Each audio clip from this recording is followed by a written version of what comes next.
ചേട്ടാ, UDF അധികാരത്തിലേറിയതിൽ പിന്നെ ഒരുപാട് വിസ്മയങ്ങളാണ് നടക്കുന്നത് നമുക്ക് ചുറ്റും. ED വരുന്നു, നവീൻ ബാബു കേസിൽ അന്വേഷിക്കാൻ CBI വരുന്നു, SIT നമ്മുടെ നവകേരള സദസ്സിലെ യൂത്ത് കോൺഗ്രസ് പ്രവർത്തകർക്കെതിരെയുള്ള ആക്രമണത്തിൽ SIT വരുന്നു. ഇപ്പോൾ KSU പ്രവർത്തകർ ഒരു ആവശ്യവുമായി മുന്നോട്ട് വന്നിരിക്കുകയാണ്. കണ്ണൂർ റെയിൽവേ സ്റ്റേഷനിൽ നടന്ന സംഭവം ചേട്ടന് ഓർമ്മയുണ്ടായിരിക്കുമല്ലോ. അതായത് മുൻ ആരോഗ്യമന്ത്രി വീണ ജോർജിനെതിരെ കരിങ്കൊടി പ്രതിഷേധം നടത്തിയതിന് കള്ളക്കേസ് ചുമത്തി 5ഓളം KSU പ്രവർത്തകരെയാണ് 10-16 ദിവസത്തേക്ക് ജയിലിലടച്ചത്. അകാരണമായ തടവായിരുന്നു. അപ്പോൾ അവർക്ക് നീതി കിട്ടണമെന്ന ആവശ്യവുമായി KSU പ്രവർത്തകർ രംഗത്ത് വരികയാണ്. അപ്പോൾ ഇനി വീണ ജോർജിന്റെ ഒരു ഊഴമാണ് ഇനി വരുന്നത്. ഈ കേസിൻ്റെക്കുള്ള നാൾവഴിയും അല്ലെങ്കിൽ ഈ ഭാവിയും എങ്ങനെയായിരിക്കും? നമ്മൾ നോക്കുകയാണെങ്കിൽ അധികാരത്തിലിരുന്ന സമയത്ത് കഴിഞ്ഞ 10 വർഷം അധികാരത്തിന്റെ അഹങ്കാരത്തിൽ LDFും CPMും മന്ത്രിമാരും മുഖ്യമന്ത്രിയും എന്തൊക്കെ ചെയ്തിട്ടുണ്ടോ നിയമവിരുദ്ധമായും അല്ലെങ്കിൽ തങ്ങൾക്കെതിരായി നടന്ന പ്രതിഷേധങ്ങളെ, ജനാധിപത്യപരമായ പ്രതിഷേധങ്ങളെ അടിച്ചമർത്തിയ രീതികൾ, പോലീസിന്റെ മോശം പെരുമാറ്റം, അതുപോലെ തന്നെ സാധാരണക്കാരെ ആക്രമിക്കുന്ന രീതിയിലേക്കുള്ള പോലീസ് നീക്കങ്ങൾ, ഇതെല്ലാം തന്നെ UDF സർക്കാർ ചോദ്യം ചെയ്യപ്പെടുന്ന കാലമാണ് കടന്നു പോകുന്നത്. കാരണം എന്ന് പറഞ്ഞു കഴിഞ്ഞാൽ ഈ സർക്കാർ അധികാരത്തിൽ വന്നപ്പോൾ ആദ്യം ലഭിച്ച നിവേദനങ്ങളിൽ ഒന്നായിരുന്നു നവകേരള സദസ്സിൽ പ്രതിഷേധത്തെ യൂത്ത് കോൺഗ്രസ് പ്രവർത്തകർക്ക് നേരെയുള്ള അന്നത്തെ മുഖ്യമന്ത്രി പിണറായി വിജയന്റെ ഗൺമാന്മാരുടെ ആക്രമണം. ആ കേസ് ഇപ്പോൾ നിൽക്കുന്ന എന്താണ്? അന്നത്തെ ADGP ആയിരുന്ന, ക്രമസമാധാനത്തിന്റെ ചുമതലയുണ്ടായിരുന്ന ADGP അജിത് കുമാർ വരെ ആ സ്ഥാനത്ത് പ്രതിസ്ഥാനത്തെത്തുന്ന തരത്തിലേക്ക് അതിന്റെ അന്വേഷണം നീങ്ങുകയാണ്.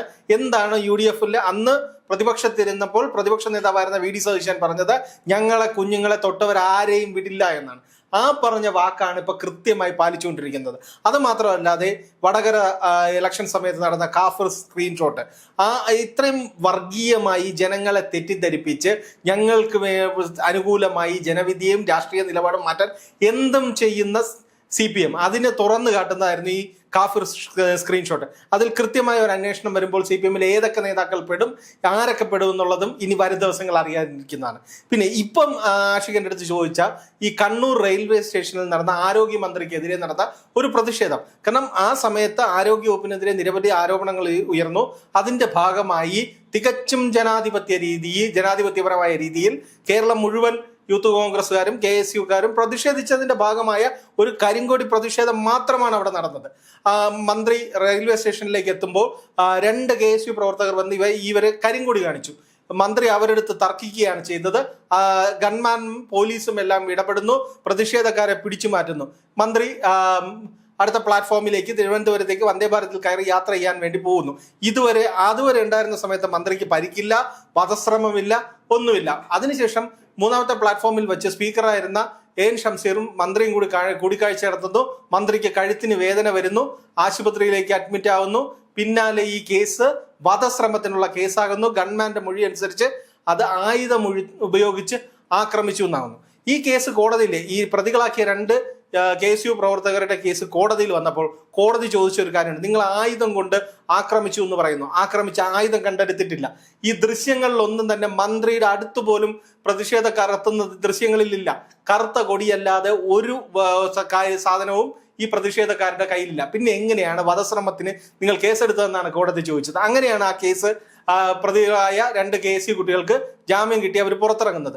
ആ സംഭവം പുനരന്വേഷിക്കാം എന്ന് പറയുമ്പോൾ അതിനകത്ത് വലിയ കാര്യങ്ങളുണ്ട്. കാരണം അതിൽ നടന്ന ഒരു ഗൂഢാലോചനയുണ്ട്. ആ കേസ് എങ്ങനെയാണ് സാധാരണ ഒരു പ്രതിഷേധത്തിന്റെ പേരിൽ രജിസ്റ്റർ ചെയ്യേണ്ട കേസിനെ എങ്ങനെയാണ് മാറ്റിമറിച്ച് വധശ്രമത്തിന് കേസാക്കിയതെന്നുള്ളത്. കഴിഞ്ഞ ദിവസങ്ങളിലെല്ലാം മാതൃഭൂമി പത്രത്തിൽ ഒരു വാർത്ത വന്നിരുന്നു.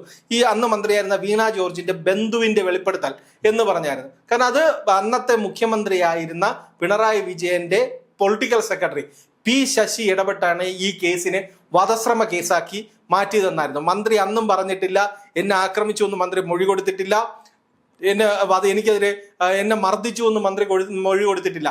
ഗൺമാനാണ് മൊഴി കൊടുത്തത്. മന്ത്രിക്ക് നേരെ വധശ്രമം നടന്നു എന്ന്, ആദ്യം മന്ത്രിക്ക് നേരെ പ്രതിഷേധം നടന്നു എന്ന് പറഞ്ഞ മൊഴിയെ മുഖ്യമന്ത്രിയുടെ ഓഫീസിൽ നിന്ന് P ശശി ഇടപെട്ട് ഗൺമാനെ കൊണ്ട് മൊഴി മാറ്റിച്ച് വധശ്രമത്തിന് കേസെടുത്തു എന്നാണ് പറയുന്നത്. എന്നിട്ട് ആ കേസിൽ അന്വേഷണം നടക്കുന്നു, കുട്ടികളെ ജയിലിലാക്കുന്നു. ആ മർദ്ദനം ഏറ്റു എന്ന് പറയുന്ന മന്ത്രിയുടെ ഒരു മൊഴി പോലും രേഖപ്പെടുത്താതെയാണ് ഈ കേസ് മുന്നോട്ട് പോയത്. അത് കഴിഞ്ഞ് തെരഞ്ഞെടുപ്പ് എല്ലാം കഴിഞ്ഞതിന് ശേഷം, തെരഞ്ഞെടുപ്പ് വോട്ടെണ്ണുന്നതിന് മുൻപാണ് മന്ത്രിയുടെ ഒരു മൊഴി രേഖപ്പെടുത്തി. അപ്പോഴും മന്ത്രി പറഞ്ഞിട്ടില്ല എന്നെ മർദ്ദിച്ചുവെന്നോ ആയുധം ഉപയോഗിച്ച് മർദ്ദിച്ചുവെന്നോ. അത്രയ്ക്ക് മാത്രം ഗൂഢാലോചന നടത്തിയാണ് ഒരു കരിങ്കൊടി പ്രതിഷേധം നടത്തിയ കുട്ടികൾ വധശ്രമത്തിന് കേസിൽ പ്രതികളായി. ഒരിക്കലും പുറത്തിറങ്ങാൻ വരാതിരിക്കാൻ, ജയിലിൽ നിന്ന് പുറത്തിറങ്ങാതിരിക്കാനുള്ള ഗൂഢാലോചനയാണ് ചെയ്തത്. ഈ ഗൂഢാലോചന അന്വേഷിക്കണമെന്നാണ് കേസുകാർ ആവശ്യപ്പെടുന്നത്.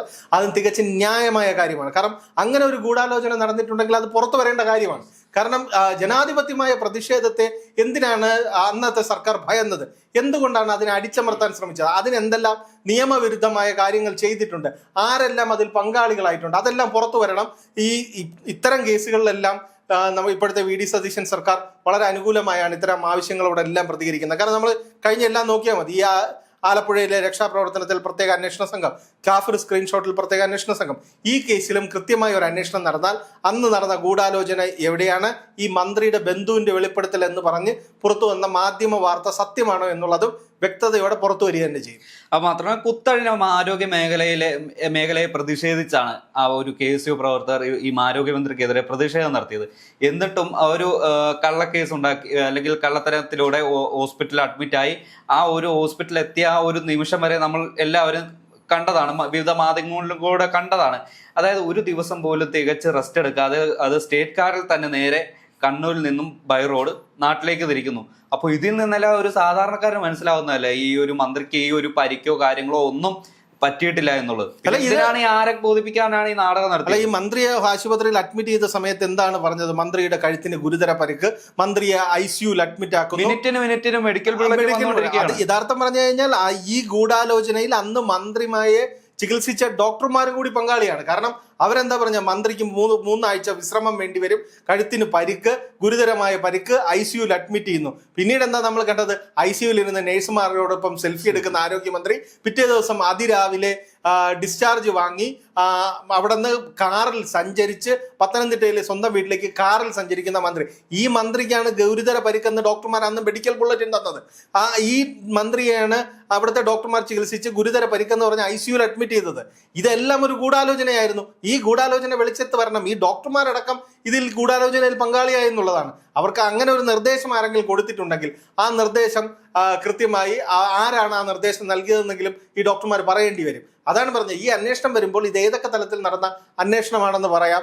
ഈ അന്നത്തെ ആരോഗ്യ വകുപ്പിന്റെ കുത്തഴിഞ്ഞ അവസ്ഥ, കാരണം വയറിൽ കത്രിക കുടുങ്ങിയാൽ ഒറ്റപ്പെട്ട സംഭവം, ചികിത്സാ പിഴവിൽ കൈമുറിച്ചു മാറ്റിയാൽ ഒറ്റപ്പെട്ട സംഭവം, രോഗി ചികിത്സ കിട്ടാതെ മരിച്ചാൽ ഒറ്റപ്പെട്ട സംഭവം, മരുന്നില്ല, ശസ്ത്രക്രിയ ഉപകരണമില്ല എന്ന് ഡോക്ടർ പറഞ്ഞാൽ അത് സിസ്റ്റത്തിന്റെ വീഴ്ച. ആശുപത്രിയുടെ മതിലിടിഞ്ഞ് അല്ലെങ്കിൽ കെട്ടിട വീടിന് വീണ് ഒരു സ്ത്രീ മരിച്ചത് അതും ഒറ്റപ്പെട്ട സംഭവമാണ്. അത് അവർ രക്ഷിക്കാനുള്ള ഒരു സമയം വരെ ഇവർ ഇടപെട്ട് നീട്ടിവെച്ചു എന്നുള്ളതാണ്. അതാണ്, ഇതെല്ലാം ഒറ്റപ്പെട്ട സംഭവമായിരുന്നു. ഇതൊന്നും പരിഹരിക്കപ്പെടുകയല്ല ചെയ്തത്. പകരം ഇതെല്ലാത്തിനും അന്വേഷിക്കുന്നു, റിപ്പോർട്ട് തേടുന്നു. ആരോഗ്യമന്ത്രി അന്നത്തെ ആരോഗ്യമന്ത്രി എന്ന വീണ ജോർജ് പ്രഖ്യാപിച്ചതുപോലെ ഒരു അന്വേഷണം കേരളത്തിൽ ഒരു മന്ത്രിമാരും പ്രഖ്യാപിച്ചിട്ടില്ല.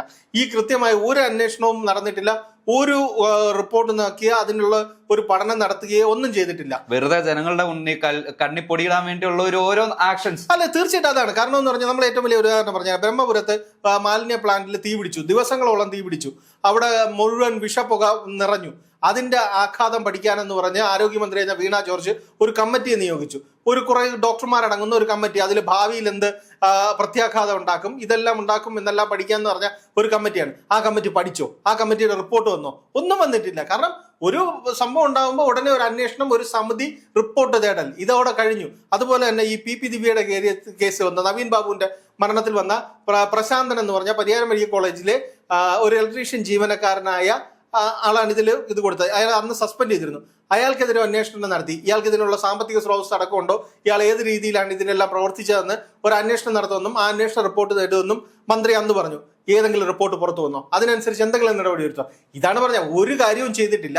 ഈ കാര്യങ്ങളെല്ലാം ചെയ്യാതിരിക്കുകയും സിസ്റ്റത്തിന്റെ വീഴ്ചയെന്നും ഒറ്റപ്പെട്ട സംഭവം എന്ന് പറയുകയും ചെയ്യുക. അതിനെതിരെ ആരെങ്കിലും പ്രതിഷേധിച്ചാൽ ആ പ്രതിഷേധക്കാരെ ഏത് വിധേന അടിച്ചമർത്തുക. ഇനി എനിക്കെതിരെ ആര് പ്രതിഷേധിക്കാൻ വന്നാലും വധശ്രമം അടക്കം ചുമത്തി ജയിലിലിടും എന്ന സന്ദേശം കൊടുത്ത് യുവാക്കളെ തെരുവിലിറങ്ങി തങ്ങൾക്കെതിരെ പ്രതിഷേധിക്കാതിരിക്കുക. അതിനുള്ള ശ്രമമാണ് അന്ന് കണ്ണൂർ റെയിൽവേ സ്റ്റേഷനിൽ നടന്നത്. അത് ഈ ഒരു അന്വേഷണം നടക്കുകയാണെങ്കിൽ, പ്രത്യേക അന്വേഷണം നടക്കുകയാണെങ്കിൽ അതിന്റെ സത്യം പുറത്തു വരും. അത് പുറത്തു വരേണ്ടത് വളരെ ആവശ്യമായ കാര്യമാണ്. അത് മാത്രമല്ല, ഇപ്പോൾ ഈ CPM ഇനി ഉടനെ ഇറക്കാൻ പോകുന്ന മറ്റൊരു ക്യാപ്സ്യൂളായിരിക്കും രാഷ്ട്രീയമായ വേട്ടയാടൽ. അല്ലെങ്കിൽ UDF ഞങ്ങളെ രാഷ്ട്രീയപരമായി വേട്ടയാടുന്നു എന്നുള്ളത്. ഇപ്പോൾ തിരുവനന്തപുരത്തെ ED ഉദ്യോഗസ്ഥർക്കെതിരെ പ്രതികരിച്ച അല്ലെങ്കിൽ അതിക്രൂരമായി മർദ്ദിക്കാൻ ശ്രമിച്ച CPM പ്രവർത്തകർക്കെതിരെ നടപടി സ്വീകരിച്ചപ്പോൾ അത് രാഷ്ട്രീയ വേട്ടയാടലായി. കൂടാതെ ധവളപത്രം നിയമസഭയിൽ സമർപ്പിച്ചപ്പോൾ അത് രാഷ്ട്രീയ രേഖയായി. പക്ഷേ ഇതൊന്നുമല്ല ശരിക്കും ഈ ഒരു കരിങ്കൊടി കാണിച്ച് പ്രതിഷേധിക്കാൻ വന്ന KSU പ്രവർത്തകരെ കള്ളക്കേസ് ഉണ്ടാക്കി അകത്തിട്ടതല്ലേ ശരിക്കുള്ള രാഷ്ട്രീയ നീക്കം അല്ലെങ്കിൽ രാഷ്ട്രീയ പ്രതികാരം ചെയ്ത്? അതെ, അത് തീർച്ചയായിട്ടും ഈ രാഷ്ട്രീയ വേട്ടയാടൽ എന്ന് പറയുന്നത് എന്തുകൊണ്ടാണ്? തങ്ങൾക്ക് അനുകൂലമായ തീരുമാനങ്ങൾ, തങ്ങൾക്കെതിരായ തീരുമാനങ്ങൾ ഭരണകൂടത്തിൽ ഉണ്ടാകുമ്പോൾ അതെല്ലാം രാഷ്ട്രീയ വേട്ടയായിട്ടാണ് ചിത്രീകരിക്കുന്നത്. ഇവിടെ എന്താണ് ചെയ്തത്? ഇപ്പോൾ ആലപ്പുഴയിലെ രക്ഷാപ്രവർത്തനം, അതിൽ ഓരോ ദിവസം എന്തൊക്കെയാണ് വരുന്ന വിവരങ്ങൾ പുറത്തു വരുന്നത്? ഈ പോലീസുകാർ നവകേരള യാത്ര നടന്നപ്പോൾ സ്വന്തം നിലയിൽ പോലീസിന്റെ അനുവദനീയമല്ലാത്ത അളവിലുള്ള ലാത്തി വാങ്ങി സ്വന്തമായ കൈ വെച്ച് പ്രതിഷേധിക്കാരെ മൊത്തം ഇറങ്ങി തല്ലുകയാണ് ചെയ്തത്. അത് നിയമവിരുദ്ധമായ പ്രവർത്തനമാണ്. അതിനെതിരെയാണ് ഇപ്പൊ കേസെടുത്തിരിക്കുന്നത്. എന്നിട്ട് അതിൽ നടന്ന അന്വേഷണത്തിന്റെ റിപ്പോർട്ട് ADGP ഇടപെട്ട് തിരുത്തുക. അതാണ് അന്വേഷണത്തിൽ വ്യക്തമാകുന്നത്. അപ്പൊ ഇതെന്ത് രാഷ്ട്രീയ പകപോക്കലാണ്? നിങ്ങൾ ചെയ്ത നെറികേടുകൾക്കെതിരെ അന്വേഷണം നടക്കുന്നു, നിങ്ങൾ ചെയ്ത നിയമവിരുദ്ധമായ പ്രവർത്തനങ്ങൾക്കെതിരെ അന്വേഷണം നടക്കുന്നു, നിങ്ങളുടെ നേതാവിന്റെ മകൾ നടത്തിയ സാമ്പത്തിക തട്ടിപ്പിന്റെയും കള്ളപ്പണ വെളുപ്പിക്കലിന്റെയും പേരിലുള്ള ആരോപണത്തിന്റെ പേരിൽ റെയ്ഡ് നടന്ന ഉദ്യോഗസ്ഥരെ തല്ലിത്തതച്ച് ഇനി റെയ്ഡ് നടത്തരുത് എന്ന സന്ദേശം നൽകാൻ ശ്രമിച്ചവരെ അറസ്റ്റ് ചെയ്യുന്നു, ജയിലിലാക്കുന്നു, അവർക്കെതിരെ നിയമ നടപടി നേരിടുന്നു. അതിനെ രാഷ്ട്രീയ പകപോക്കലെന്നല്ല പറയേണ്ടത്. നിയമവിരുദ്ധമായ കാര്യങ്ങൾ അല്ലെങ്കിൽ ഇരകളാക്കപ്പെട്ടവർക്ക് നീതി ലഭിക്കുന്നതിനുള്ള നടപടികളാണ് ഈ സർക്കാർ ചെയ്യുന്നത്. നീതി ലഭിക്കേണ്ടവന് ലഭ്യമാക്കുകയാണ് ജനാധിപത്യത്തിലും ജനാധിപത്യപരമായി തെരഞ്ഞെടുക്കപ്പെട്ട ഒരു സർക്കാരിന്റെ ഉത്തരവാദിത്വം.